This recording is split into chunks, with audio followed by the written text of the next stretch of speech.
xl.tv.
Platicando, ¿por qué no? Porque es de amor y de amistad, de derechos humanos, de VIH y de SIDA, de prevención y de algunos otros temas que nos importan muchísimo. Me da muchísimo gusto tener en esta mesa de trabajo a Raúl Albores. Él es el nuevo director, recién estrenadito director del programa de VIH y SIDA y sexualidad de la Comisión Nacional de Derechos Humanos en su nueva presidencia.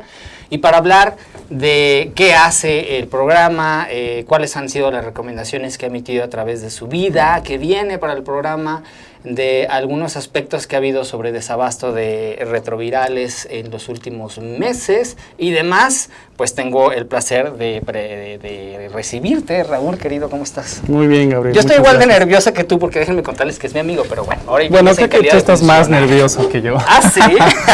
Pero muchas gracias por el espacio. ¿Cómo estás? Bien, muy contento. Acabas de entrar a... Sí, a mediados del mes de enero asumimos la dirección del programa que se denomina Programa de Sexualidad, Salud y VIH, Okay. Para tenerlo presente. Sin embargo, pues ha cambiado a través del tiempo, ha tenido dos administradores, un administrador, una administradora, Ricardo Hernández Forcada, como muchas personas lo saben, y la maestra Gloria Careaga en un periodo muchísimo más breve, pero ambos destacados. Oye, ¿qué destacarías tú? ¿Qué haces? Pues, si allá afuera nos están viendo, entendiendo que hay desafortunadamente todavía un desconocimiento grande, ¿no?, de la cuestión de los derechos humanos y sobre todo al colectivo, al interior del colectivo LGBT. Eso es lo que yo pienso. Quizás los programas o el mismo programa tenga otra visión con los datos que tiene. ¿Qué hace el programa? ¿Qué se dedica? Le llega una queja a la comisión y si tiene que ver con esos temas te lo pasa a ti, tú haces trabajo, bueno, el programa hace trabajo de investigación, las dos, no lo sé. Bueno, la Comisión Nacional de los Derechos Humanos cuenta con diversos programas enfocados a ciertos grupos poblacionales, como lo son niñas, niños y adolescentes, mujeres, personas con discapacidad y en el caso particular es de las personas con VIH y SIDA. Si bien la Comisión Nacional cuenta con un área de quejas y un área de orientación, que es donde se presta atención 24 horas respecto de cualquier planteamiento o escrito que pueda hacer llegar la población, estos programas especiales o programas de los que hablaba tienen una perspectiva muchísimo más técnica y especializada sobre justo estos temas de mérito. Sí existen ciertas rutas en comunicación con la dirección de quejas respecto de la atención de esas quejas o esos planteamientos y desde luego se les atiende desde esta parte muchísimo más técnica y especializada, pero es siempre en colaboración con cada visitaduría, porque son diversas visitadurías las que llevan los expedientes de queja, por así decirlo. Tu programa está escrito a la primera. Está escrito a la primera visitaduría, es la más grande, la que más personal tiene, la que más programas a su cargo administra, por decirlo de alguna manera, pero sí, este programa a mi cargo está bajo la dirección del primer visitador, en este momento director general, pero sí pertenecemos a esa visitaduría. Con estos meses, días que tienes, semanas que llevas en el cargo, ¿cuál crees que serían los retos a atender ya, ahorita, inmediatamente y en un futuro cercano? Bueno, me encontré con un equipo con bastante experiencia en el tema, un equipo consolidado. Sin embargo, ellos como expertos están muy conscientes de las problemáticas que surgen en el día a día, problemáticas de las que no podemos ser ajenos e insensibles, desde luego, como el desabasto de antirretrovirales, mismo que se abordó en la presentación de la recomendación general, presentación que ocurrió a las 11 de la mañana. ¿De hoy? Así es, en las oficinas del Centro Histórico. ¿Es una recomendación ya? Así es una recomendación general. Cabe destacar que la diferencia entre una recomendación como tal y una recomendación general es que tienen las mismas características de estructura, sin embargo la general atañe a problemáticas ya más focalizadas e identificadas para atacar problemáticas en particular, como es la del desabasto de antirretrovirales, tema que se tocó en la recomendación, pero que documento que recoge más que nada la preocupación sobre los derechos de las personas con VIH y SIDA. Fue la número 42/2020 y esa es la denominación. ¿La primera del año de la comisión? No, ya había habido. La primera recomendación general del año, así es, pero este numeral, número 42, atiende al número de recomendaciones generales que se han emitido por parte de la Comisión Nacional a lo largo de su vida institucional, y justo el nombre particular del documento es sobre la situación de los derechos humanos de las personas con VIH y SIDA en México. Ese es el título. En concreto, ¿qué documento o qué elementos tiene esta recomendación y hacia quién? ¿O es general? Es una recomendación general, sin embargo, desde luego, las recomendaciones van dirigidas a ciertas instituciones en el ámbito federal y, en el ámbito, a todo el país, por así decirlo. Se le hizo llegar esa recomendación a todas las comisiones de derechos humanos de las entidades federativas y a instituciones en particular, como serían, conectadas con el tema, las instituciones dedicadas a la salud en las entidades de la República. Es decir, no es una cuestión federal únicamente, sino, federal, digamos, en el ámbito de competencias, pero también abarca a gobiernos estatales. Es decir, la Comisión Nacional de Derechos Humanos está reconociendo que hay un desabasto.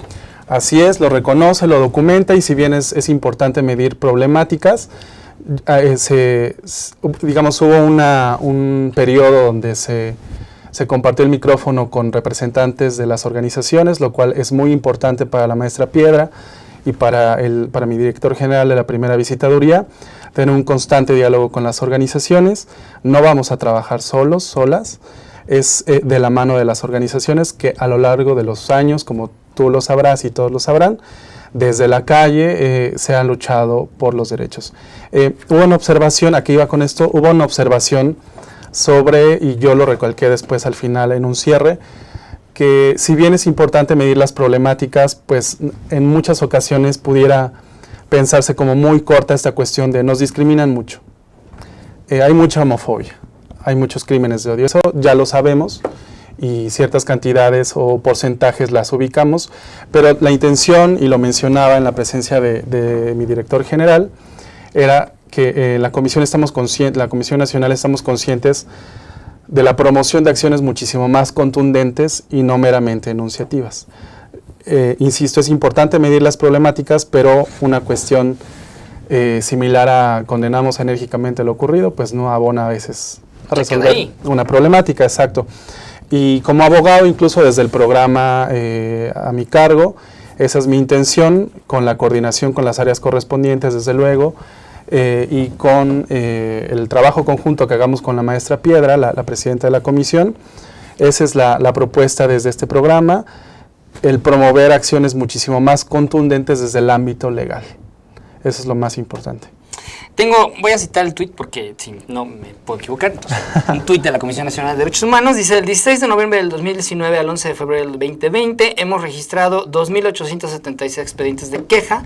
El 19.1% de ellos, o sea 552 quejas, corresponden al presunto hecho violatorio de omitir o suministrar medicamentos por parte de autoridades del sector salud. Es un hilo de tweets.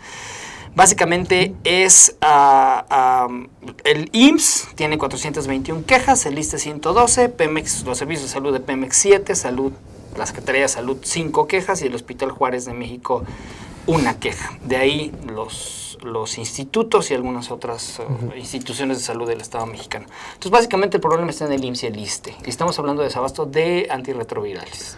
Así es, entre otras problemáticas, y respondiendo a la pregunta que me planteabas, se destacó en esta recomendación general que las instituciones con mayor incidencia en presuntas violaciones a derechos humanos son el IMSS, en ese orden, en primer lugar, el ISSSTE y Pemex, desde luego desde su parte de atención a la salud, pero también incluye a la Secretaría de Salud Federal. ¿Hay alguna razón por estas fechas? ¿Este periodo es cuando arribó la nueva presidenta o cuál es la razón de este periodo de tiempo, digamos? Bueno, hubo un análisis del número de quejas, desde luego que abarcaba un periodo, me parece que se mencionaba en la recomendación como tal, un tercer trimestre. ¿Ahí es donde hubo un pico? Así es, hubo un incremento de quejas, eso es muy importante señalarlo. En temas de desabasto, desde ustedes luego, levantan la ceja, ¿no? Es como, ¿qué está pasando? Así es, estamos alertas de cuáles son los motivos, ¿no? Multifactoriales de a qué atiende ese desabasto, y es en atención a ese análisis que se realizó, que se realizan, valga la redundancia, las recomendaciones, es decir, atender oportunamente cuestiones presupuestales, de logística, de transparencia, incluso desde el gobierno federal.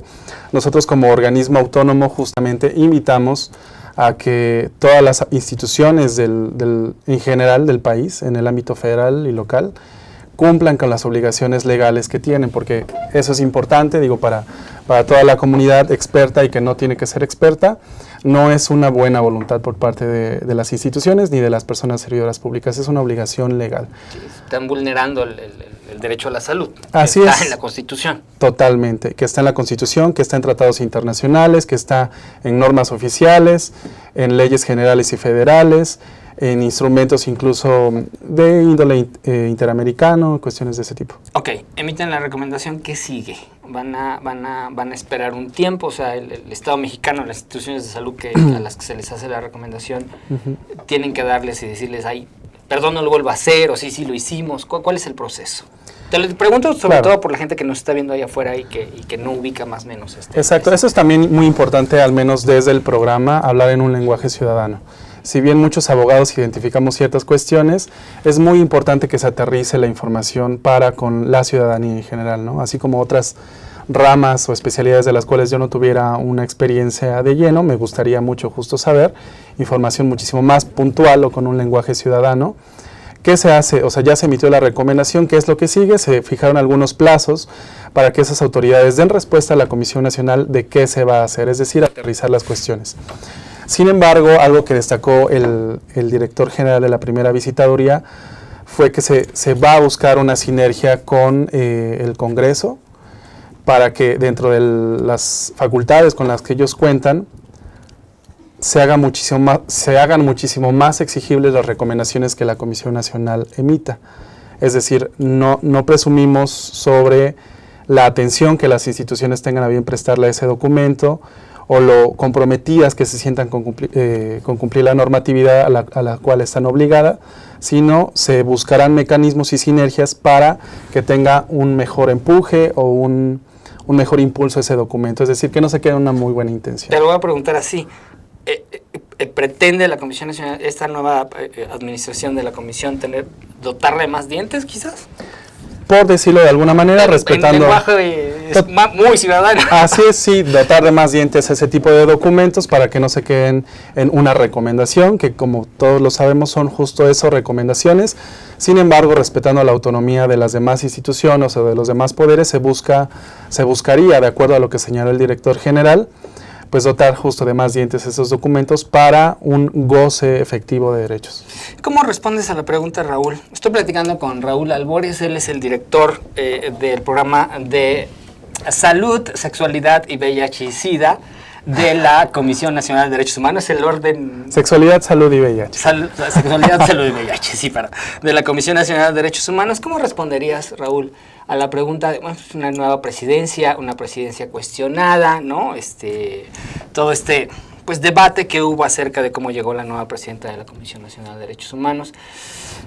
¿Te afecta en determinado momento en el ruido que puede generar en tu nombramiento?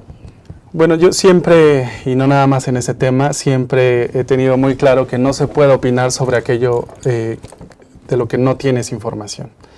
y sobre todo información puntual. Digo, información hay mucha en redes sociales, en medios de comunicación, pero me parece que si no tienes información puntual, no es adecuado opinar sobre un tema en particular, más allá de que a mí la maestra Piedra me invitó a trabajar por cuestiones curriculares, ¿no? Actualmente estoy estudiando la maestría en Derechos Humanos en la Universidad Iberoamericana. A ti te consta que llevo cerca de 10 años, un poquito más en estos temas, me apasionan sobremanera, pero atendió a eso la invitación y más que opinar sobre temas de los cuales yo no tengo información o al final no son mi responsabilidad como servidor público, la intención es esa, ¿no? Trabajar de la mano con las organizaciones, es muy importante vincularnos con ellas, si bien las tareas específicas del programa son llegar a las personas servidoras públicas, sensibilizarlas sobre el respeto a los derechos humanos, la dignidad de las personas LGBT, TTIQ+, y de aquellas que vivan, de aquellas con VIH y SIDA, esa es mi tarea ahora como servidor público, abocarme al trabajo que tuvo a bien encomendarme la maestra. Como mencionas, yo conozco tu pasión, ¿no? Y tu formación en derechos humanos, sin embargo, también lo puse ahí en redes sociales y me llegaron preguntas y me dijeron, bueno, ¿y cuál es tu experiencia, Raúl, en VIH y SIDA? ¿No? A lo mejor en sexualidad sí, pero en salud y VIH y SIDA, ¿cómo responderías a esta parte? ¿No? ¿Está como falta de experiencia? Pues me parece que es falta de conocimiento al perfil, digo, con toda la reserva que podía tener sobre hablar de mí mismo. He trabajado en la Comisión de Derechos Humanos del entonces Distrito Federal, ahora Ciudad de México, en la primera visitaduría, integrando expedientes de queja relacionados con, desde luego, temas de derechos humanos, pero entre ellos cuestiones de procuración de justicia, seguridad pública, personas en centros de reclusión, lo cual implicaba también, y es un tema que se aborda en la recomendación, las personas que están en centros de reclusión y que son personas con VIH y SIDA, también enfrentan diversas problemáticas o violaciones a sus derechos humanos que se agravan dentro de ese contexto penitenciario. Más o menos tenemos un reporte de cuántas personas viven con VIH y SIDA en los centros penitenciarios. No recuerdo el número como tal, ¿Los estados pero también? Sí, desde luego, se mencionaron los cerezos a nivel federal. No es un porcentaje considerable, pero sí es destacado. No, fuera uno. Sí, con que fuera una persona, desde luego, como en muchos temas, con que fuera una víctima, con eso, no es necesario que haya más víctimas. Sin embargo, bueno, esta experiencia que comentabas, Comisión de Derechos Humanos de la ahora Ciudad de México, he estado en organizaciones de la sociedad civil, trabajando justo desde la calle, no solo de gobierno. Trabajé en el Consejo Nacional para Prevenir la Discriminación, justo en el área de orientación, que es el primer filtro. A donde te llega todo.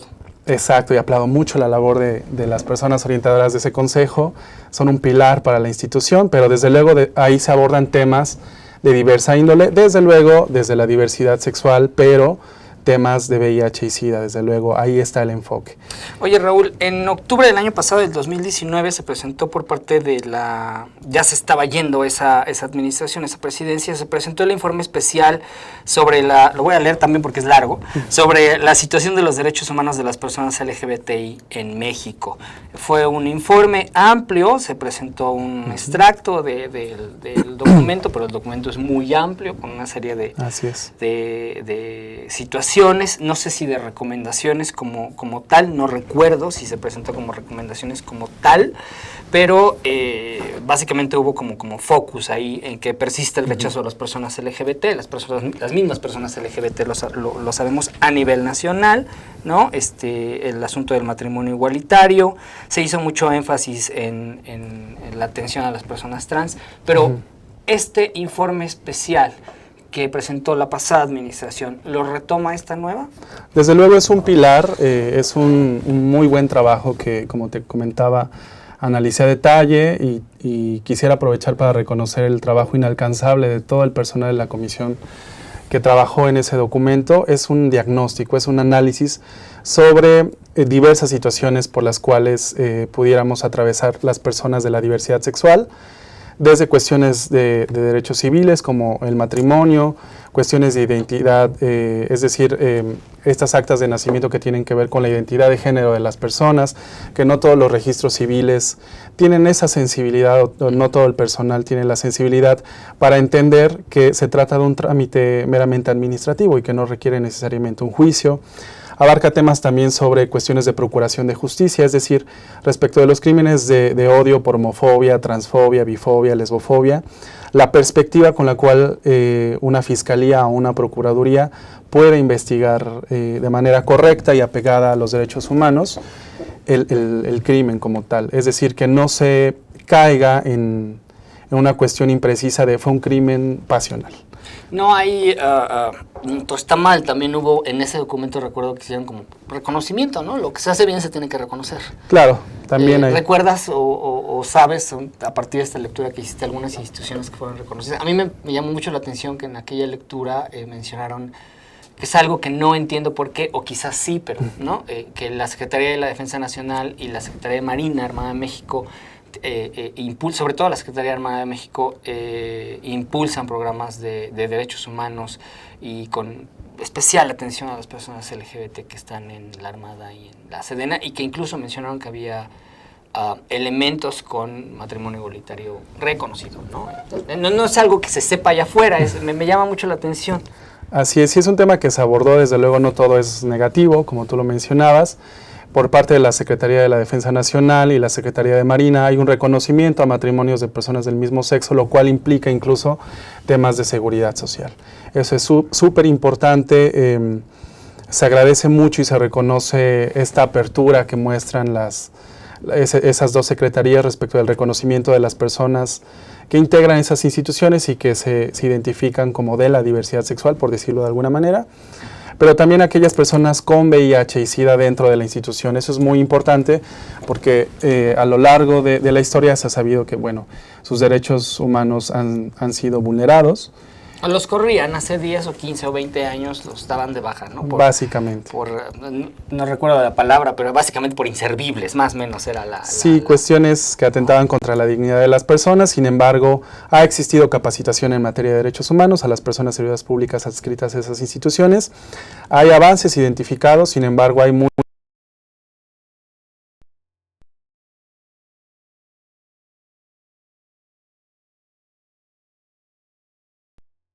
pero justo para eso está este programa de diversidad de sexualidad, salud y VIH, más los programas especiales que tiene la Comisión. Justo esa es la tarea de la Comisión Nacional de los Derechos Humanos. ¿Qué sigue, Raúl? ¿Qué sigue en el programa? ¿Quién vas a componer?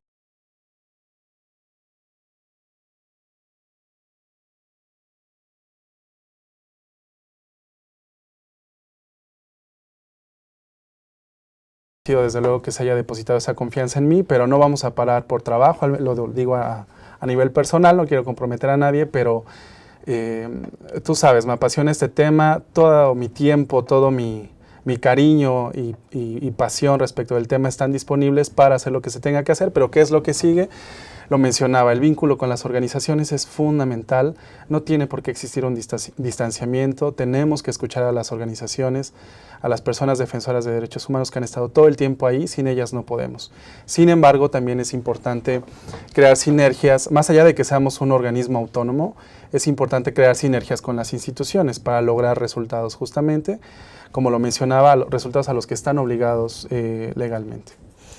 Te mencionaba, te vas a seguir con esta, ¿no? Sé que te has reunido, vas a seguir reuniéndote, digamos que de manera persona a persona en corto, o va a haber algún foro, me lo preguntaban también, ¿no? Si va a haber pronto algún evento, digamos, pues no sé si nacional o te vas a ir reuniendo por los estados, tu chamba es grande, yo lo entiendo, pues, pero sí me lo preguntaron como muy claro, ¿no?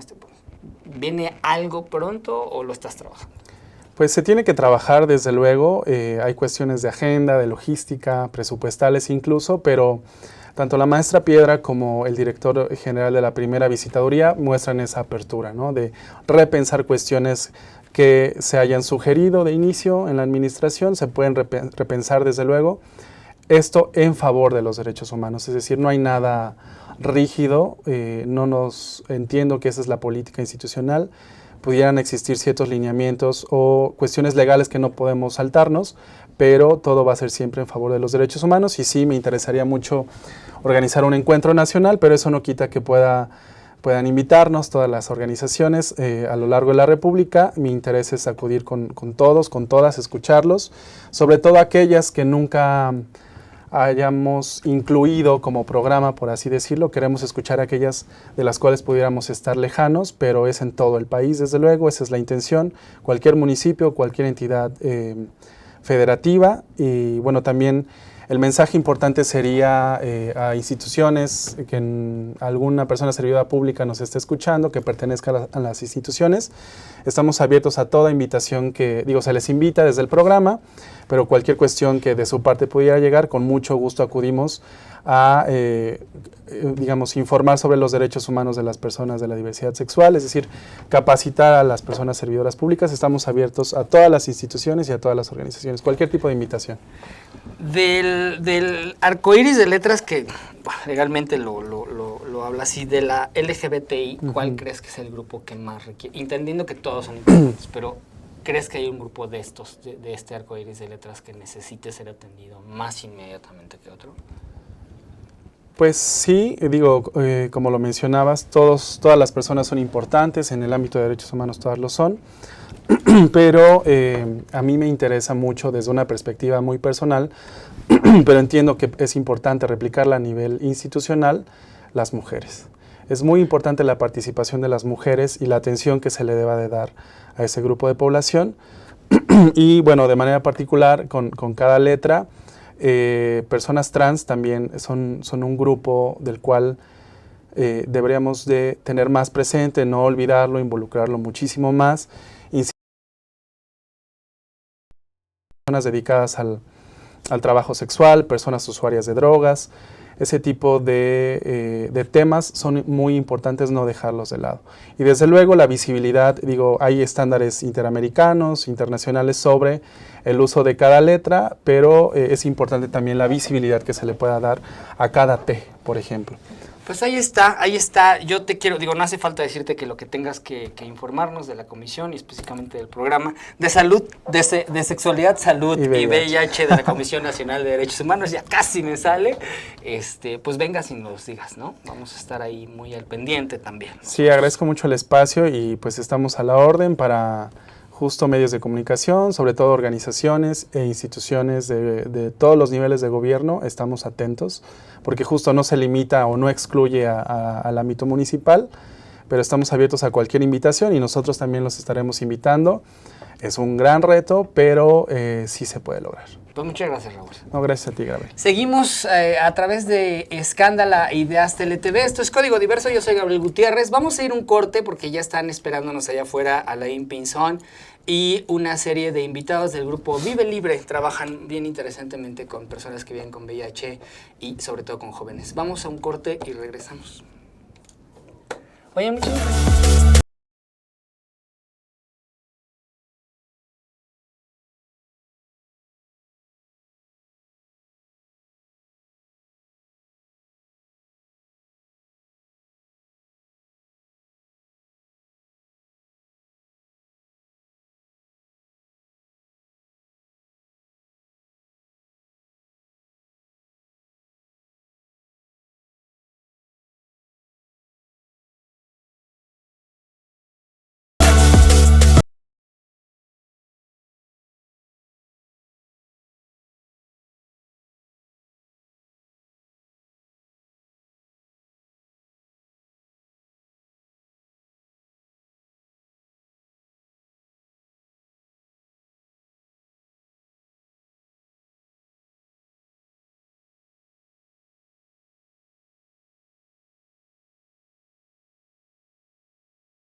Estoy regresando a través de Hasta LTV y Escándalo. Esto es Código Diverso. Yo soy Gabriel Gutiérrez. Estamos platicando, o voy a platicar más bien, con Alain Pinzones, el director del grupo Vive Libre. También tengo a Mafer Méndez y a Josmar Cuenca del grupo Vive Libre. Es un grupo que tiene poquito, ¿no? Poquitito. ¿Cuánto tiene formado? Iniciamos en julio. ¿Por qué? Es la cosa más obvia. ¿Por qué?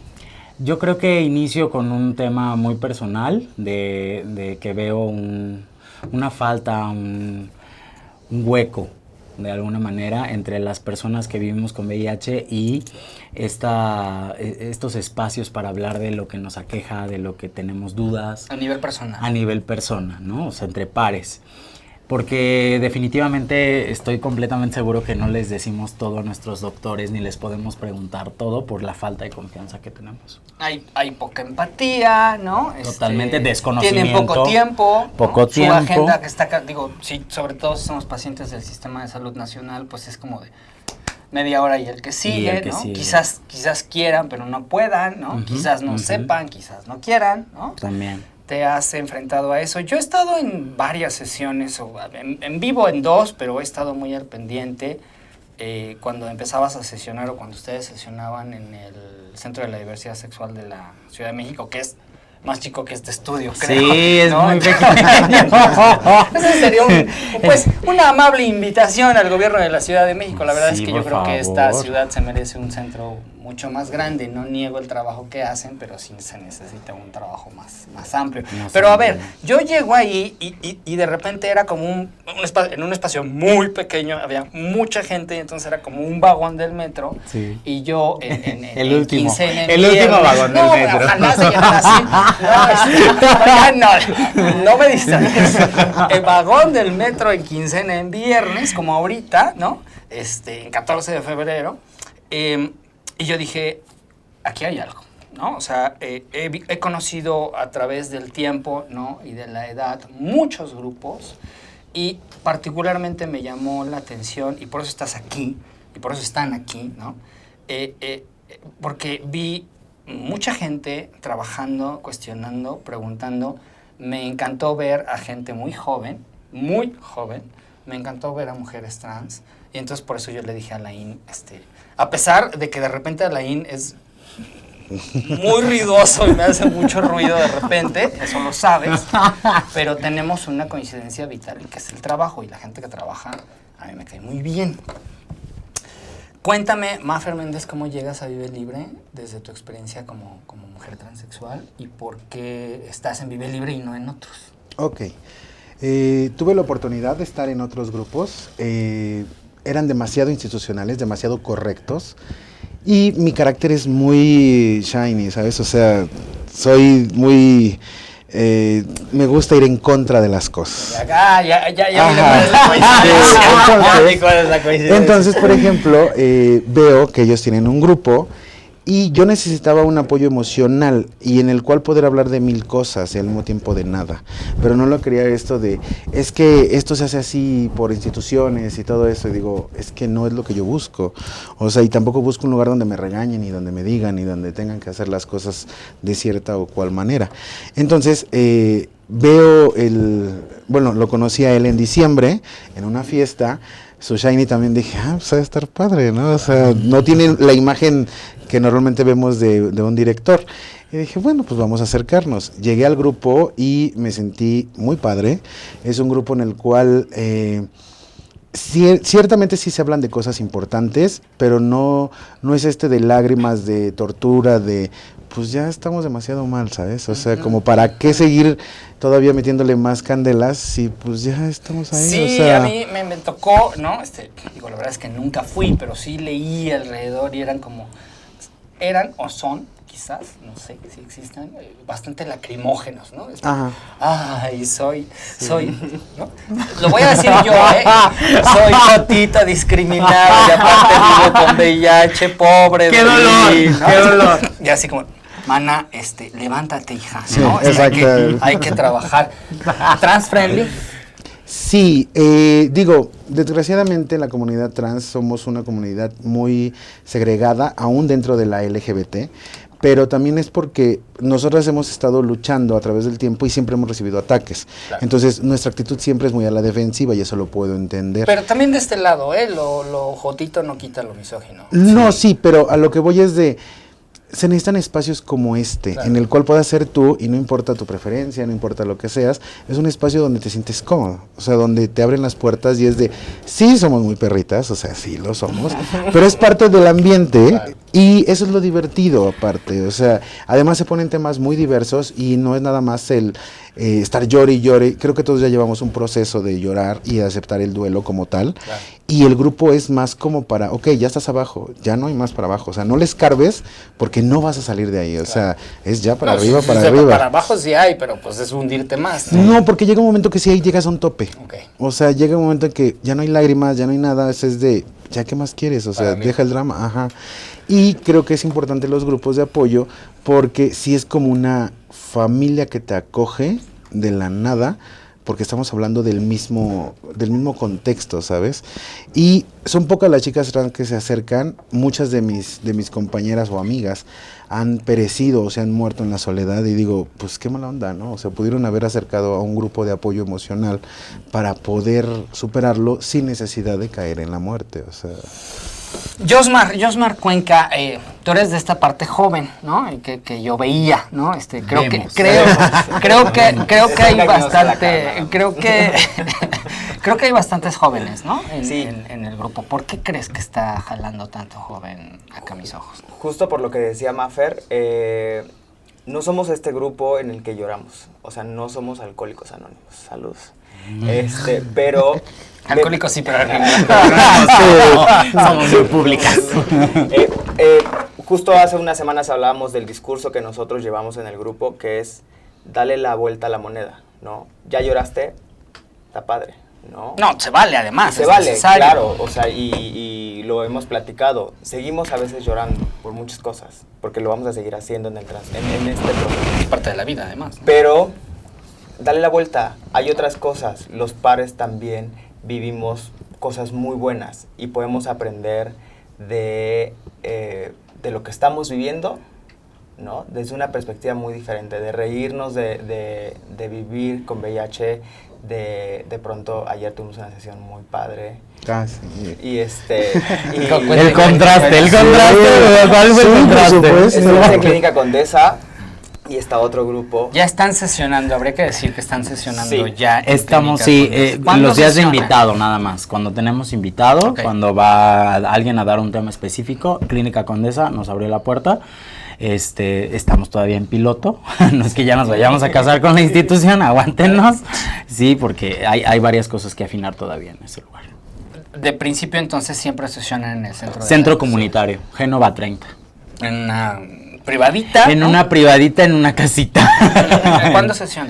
Los jueves, de 7 a 9. De 7 a 9. De 7 a 9, a veces se alarga un poquito, 9:30, y ahí es nuestro lugar, y damos psicoterapia también. Sin entrar en estadísticas, porque no las tengo a la mano, ¿no? Nada más como y quizás si habría que decirlo, es percepción. Veo que hay mucha gente que se está haciendo la prueba, mucha gente joven que se está haciendo la prueba y mucha gente que está saliendo reactiva a la prueba. También. Ahorita, ese quizás sea otro tema, ¿no?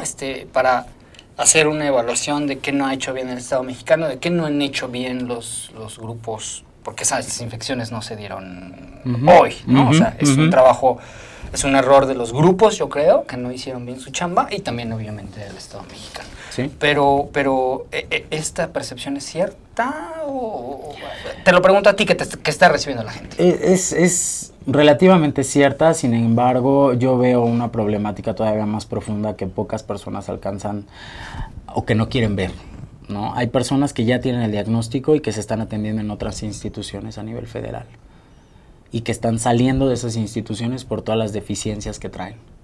Cuéntame un poquito más. Ejemplo. Yo tengo IMSS, ¿no? Ejemplo, porque no tengo IMSS. Una suposición. Y tengo un trabajo, Pero entonces el IMSS trae un desabasto y trae una falta de que te hagan estudios de carga viral y CD4 cada 6 o cada 1 año, como es lo regularmente. A mí me los hacen cada 6. Entonces, lo lógico es que todos tuviéramos ese acceso, ¿no? Es como la media. Sin embargo, no hay acceso a estos estudios, no hay medicamento mensual, ¿no? No hay tampoco un chance de que tú te puedas ir a trabajar a otro lado y te manden tu medicamento, te den un extra para los meses que no vas a estar. Tienes si que alguien estar ahí. pierde el trabajo, pierde la seguridad. Pierde la seguridad social, pues y en entonces, en lo que hace el trámite, pues ahí se pierden días, semanas a veces. Si alguien muy entra de la importantes. privada al IMSS o al revés, no tienen los mismos esquemas, o a lo mejor sí, pero no con la misma agilidad de ¿no? alguna manera, no con la misma capacidad de administrar los esquemas como vienen en la guía de el manejo nuevo antirretroviral. medicamento que tienen en IMSS, bueno, que tienen en IMSS, porque lo tienen y no lo tienen. Que ¿verdad? tiene, es que es como que sí, pero como que no. Es que que sabe parte de que la- este mes no lo tenemos, Sí, pero el sí. próximo sí. Pero ya se lo vamos a cambiar. Sí, ya se lo Nada más cambiamos. Se lo cambiamos, pero no lo tenemos. Exactamente. ¿no? Y en Entonces, esa parte de la cuarta, ¿verdad? sí, claro, por supuesto. Oye, de la a de ver, cuarta. digo, finalmente es parte de, ¿no? O sea, el VIH siempre ha tenido mucho que ver con política Totalmente. y con derechos humanos. Sí. Y con hacer política con el cuerpo. Totalmente. No pensábamos, o al menos yo no, ustedes estaban muy chiquitos, o quizás ni habían nacido, irnos a parar, a tener que parar, a cerrar calles, ¿no? Sí. Y empezar a denunciar desabasto, Sí, falta de atención, sí. se hace. ¿Tú cómo ves? ¿Cuáles son las perspectivas que ves? ¿Se va a arreglar? ¿Hay que seguir insistiendo? Yo creo que tenemos que pasar a otro nivel de protesta. Hemos estado haciendo mucha incidencia a nivel redes sociales, a nivel digital, y eso nos ha llevado a irnos a sentar a la mesa con autoridades que al final no resuelven y que no administran y que no gestionan y que sí simulan. Entonces, pues justamente la invitación es que este viernes que viene, de hoy en 8, vamos a tener una protesta. Va a ser, no sé si va a ser pacífica, honestamente no sé si va a ser o no pacífica. ¿Te estás viendo lo que está diciendo? Pero sí, claro. Y sí, vamos a tener una protesta afuera de las oficinas del IMSS. Ya va a salir la convocatoria y todo para que se puedan unir. Pronto. Prontísimo. ¿Dónde están en redes sociales? @AlainWho, ALAINWHO, y @Vive Libre, VIHB Libre. ¿Cuál es el tema que tendríamos que estar desde el aspecto de las... ¿Hay que hacer especificaciones entre personas trans y personas no trans en el tema Sí. del VIH? Sí, totalmente.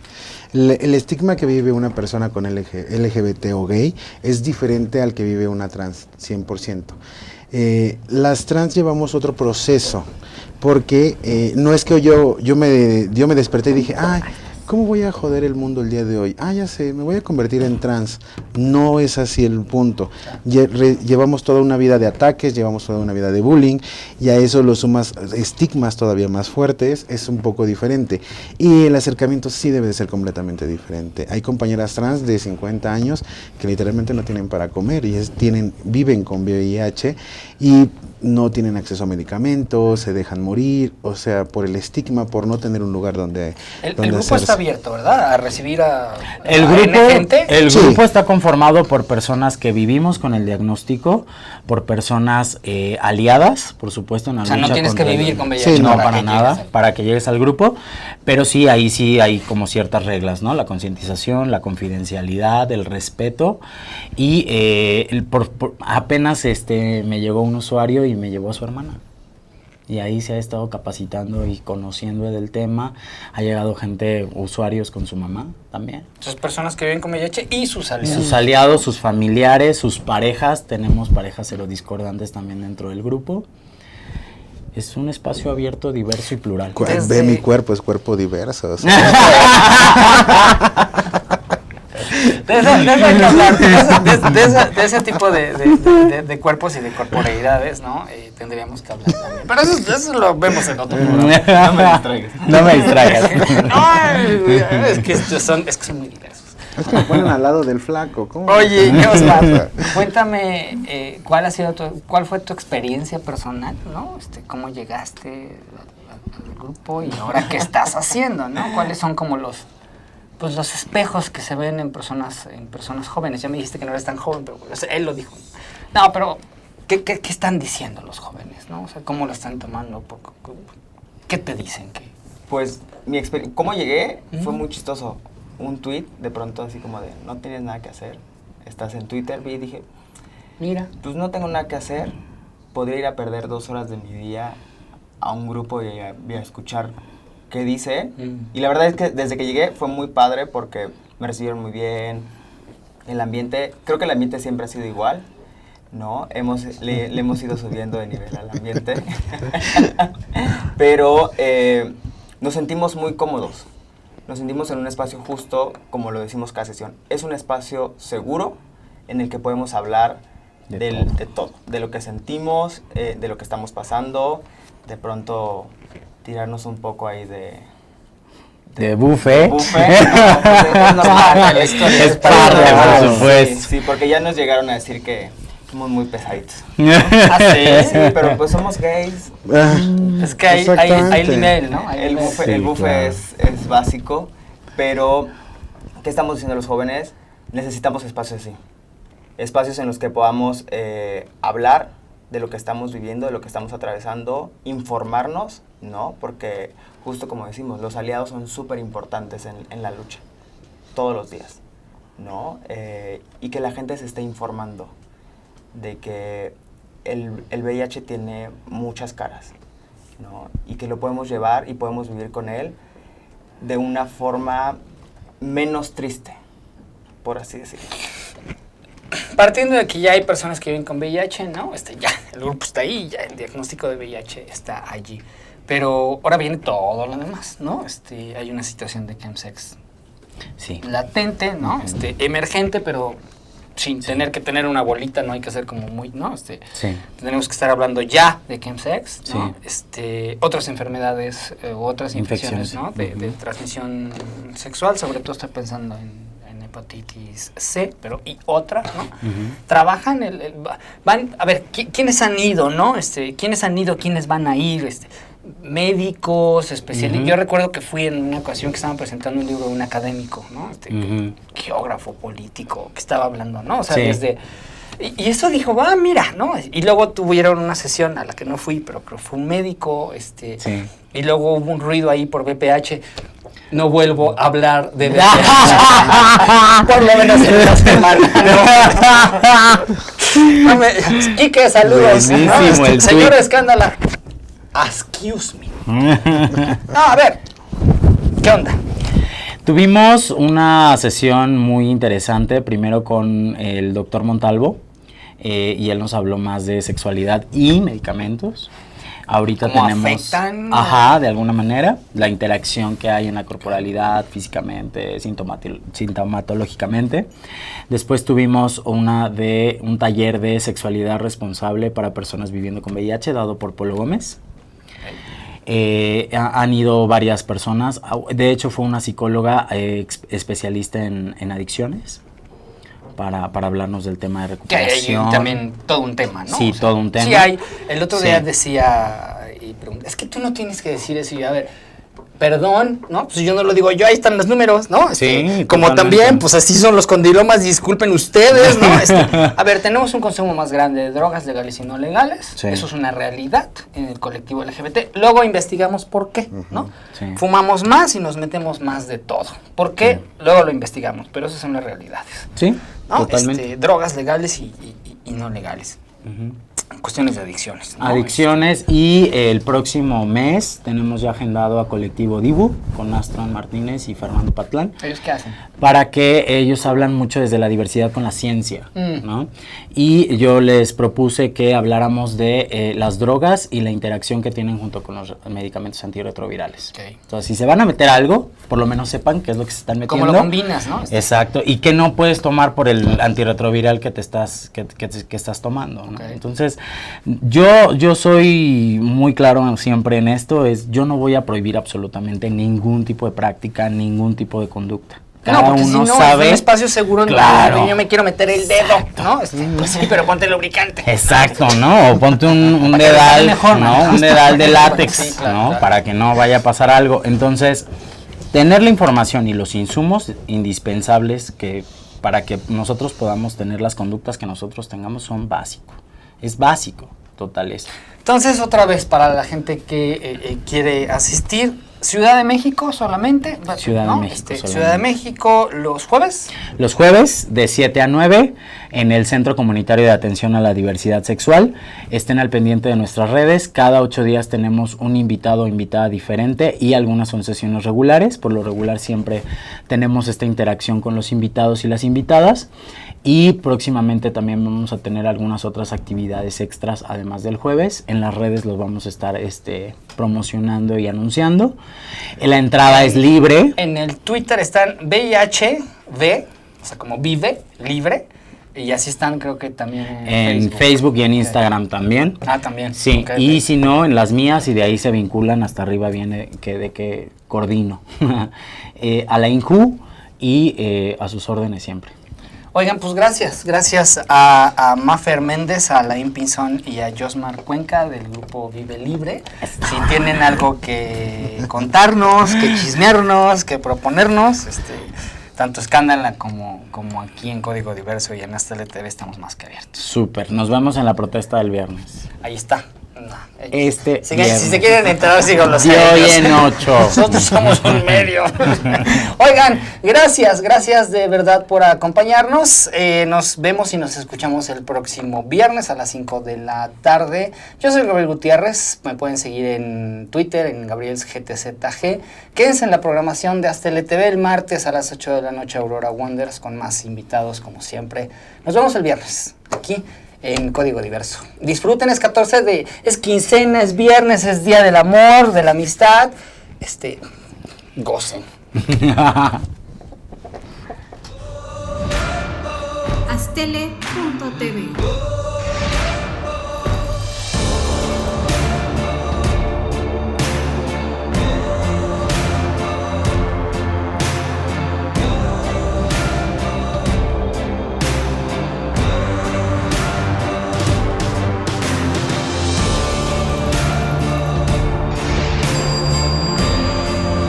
Astele.tv.